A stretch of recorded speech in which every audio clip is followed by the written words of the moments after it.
hanamizuponko. I'm gonna teach you katakana by using everyday words. Japanese has 3 alphabets and katakana is one of them. Katakana is a syllable that is often used for transcriptions of foreign languages, expressing your feelings, or onomatopoeias. Also, katakana has the same characters as hiragana, but it's just written and used differently.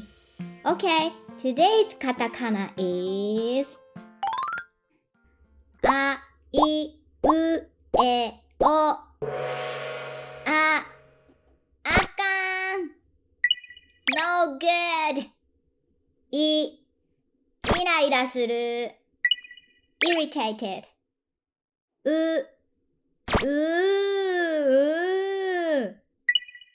we were エリンギ King trumpet mushroom.